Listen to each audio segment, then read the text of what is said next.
Hey guys, little physics lesson here for you today. I want to creep through the whole idea of resistance. When we deal with Ohm's law, which was V equals I times R, V equals I times R, V for voltage, is equal to the current I times R, the resistance. And so we throw those terms around, but what is resistance? Well, from the most generic definition, any material that allows one current, any material that allows 1 amp or ampere of current to flow through that material with a 1 volt potential difference would offer 1 ohm of resistance. So that's a mathematical explanation to what resistance is. But what's resistance in any terminology? It's kind of like an impedance, something that's holding you back. So varying materials offer more or less resistance. Now, if we take a look for high school physics, or we can make an assumption here that whenever we're talking about a conductor, we're really talking about a metal wire, right? Let's just agree that unless it's otherwise stipulated, when we talk about solid conductors, we're talking about metal wires. Hey, if I dissolved an ionic material like table salt, sodium chloride, into water and made an aqueous solution of sodium chloride, there'd be a bunch of positive sodium ions and negative chlorine ions, and they're charged, and that would allow current to pass through that water. But for boilerplate understanding, no pun intended, when we talk about a solid conductor, we're talking about a garden variety metal wire. Now, the resistance in that wire depends on a number of things. It depends on the composition of the wire. What's composition? What it's made out of. What's the conductor made out of? That will depend on how much or how little resistance that wire offers. The length. How long is the wire? The cross-sectional area. Think about what that means. Cross-sectional area. All right, I'm going to draw a little picture for cross-sectional area. All right. There's a wire. Doing the best I can. Right. I'm trying to make it look a little three-dimensional. There you go. Right. This is the cross-sectional area of that wire. As opposed to, say, I had a bigger wire. If I had a bigger wire, that wire would have, more cross-sectional area. Think about pushing electrons in the form of coulombs down a wire, like pushing water through a pipe or a hose. The bigger the hose, or the more cross-sectional area that the hose has, the more water I can push down through that hose. I'll come back to this, though, in a little greater detail. So let me turn that off. I'm going to close this. Temperature. How hot or how cold the conductor is will affect how much resistance it offers. Right? So when we talk about what are the things that can affect the resistance specifically in a conductor, these are the things we have to consider. Hey, what's it made out of? That's called its composition. The length, how long or how short the wire is. If you had to travel 5 meters versus 10 meters versus 100 meters, just as a person, you had to push a wheelbarrow, 1 meter, 5 meters, 10 meters, 20 meters. The further you got to go, right, the more resistance that wheelbarrow is going to offer. Common sense. The further I have to push electrical current, the more resistance that it's going to have to deal with. And cross-sectional area. Think about water in a pipe. The bigger the cross-sectional area of the pipe, the more water I can shove down it. And the temperature. The hotter the conductor is, the more resistance it's going to offer. So let's take each one of these now a little specifically. All right. And this is just generic qualitative information, things that we need to understand qualitatively. All right. So Composition, what it's made out of. Well, conductors are going to be metals. And what makes a metal a metal? Its tendency to lose electrons. Right? So some metals have more free electrons to give up than others. Say most commercial wire that you would wire a house with during construction is made out of copper of a certain gauge, and the gauge is the believe it or not the cross sectional area of the wire.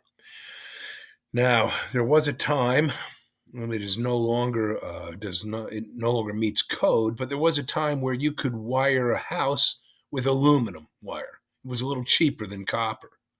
Aluminum wire has a tendency to be brittle, all right, offers a little more resistance than copper wire does. It was cheaper, right? But there were issues with it because it's brittle. It could lead to damaged wires that were, a major problem. It could become a fire hazard. Copper, very good conductor. Silver, gold. These are some other metals that make nice that offer less resistance. So when you talk about composition, it's what it's made out of. For example, your toaster. When you push the little lever down to toast your toast, the toaster gets all warm, and you have tasty toasted bread. Well, why does that toaster heat up? Yeah, have you ever, like in cartoons, when the person shoves a fork into the toaster and then they light up, and you can see their skeleton and the little lightning bolts. And yeah, well, that's not what really happens. If you shove a fork into a toaster, you are running the risk of electrocuting yourself. Yes, electrocuting yourself. Now, I know it seems kind of comical if you've ever seen those, the outline of the person, and it's like skeleton person, and then it stops, and they're kind of smoking. There's little smoke wisps rising off of them, right?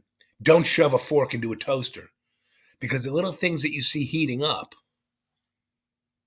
the heating elements, like on an electric stove, they're made out of tungsten. When you take chemistry, you're going to know that tungsten's chemical symbol is W. Well, that's silly. Why would it be W if it's called tungsten? Because the Latin name for it was wolfram. Wolfram, tungsten. Tungsten is a material that will conduct electricity. It just offers a lot of resistance. And the more resistance, if you continue to push current through that conductor that offers a lot of resistance, it heats up. It heats up so much that it starts to glow red. That's how your stove works, an electric stove. And that's how a toaster works, or a space heater. You use a material that conducts electricity, but not really well. So it heats up, gets red hot, and you can use it to make your toast. Now, let's look at length.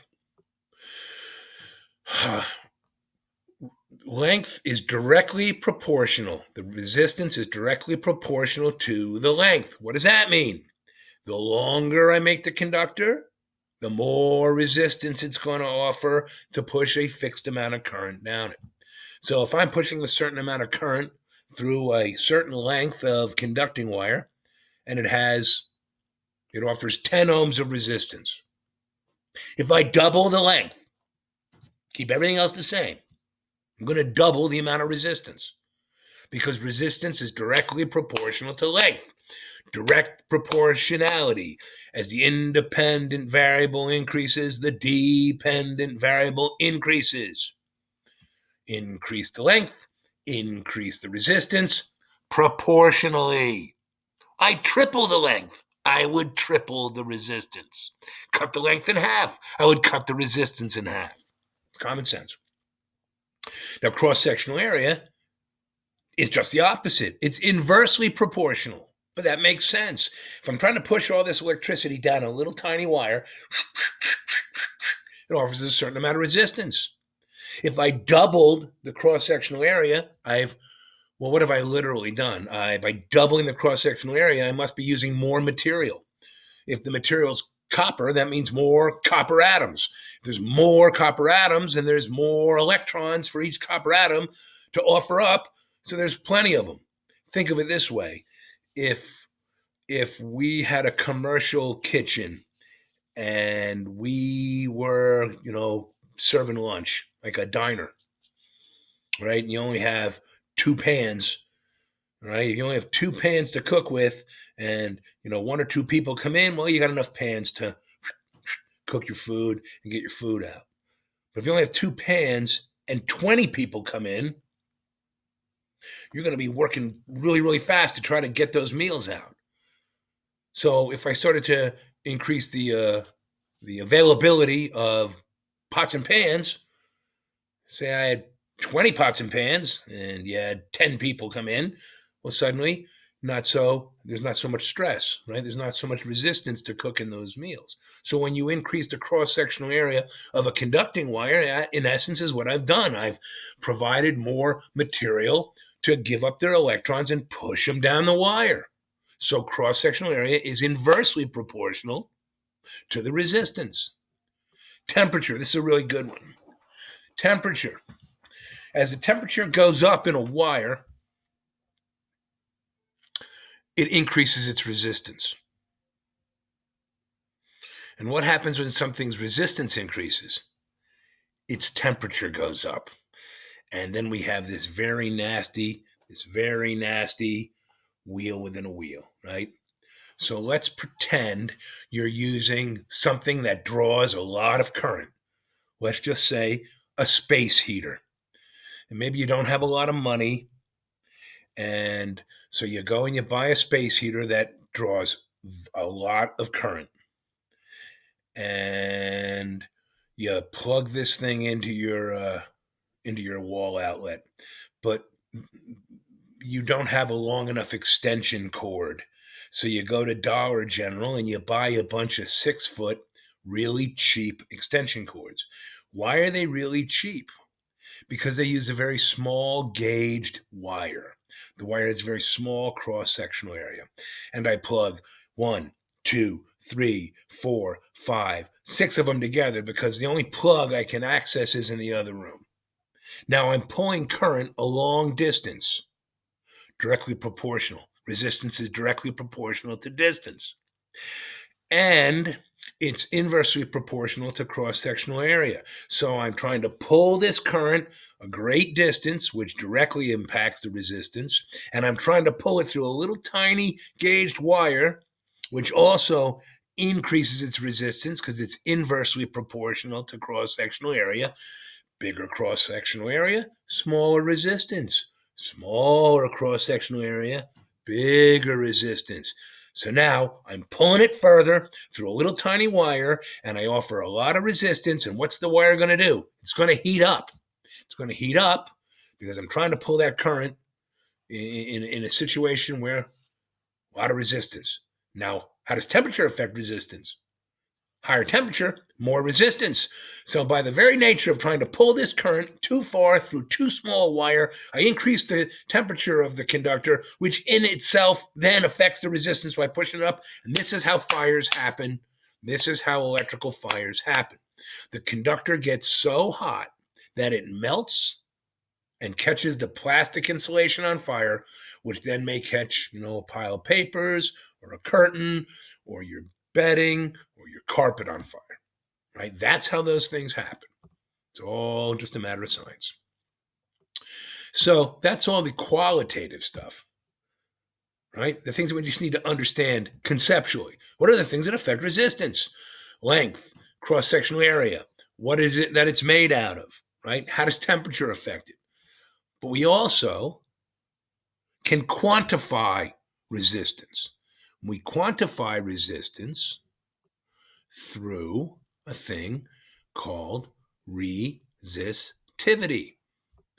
Resistivity. There's a formula for it, right? Right here.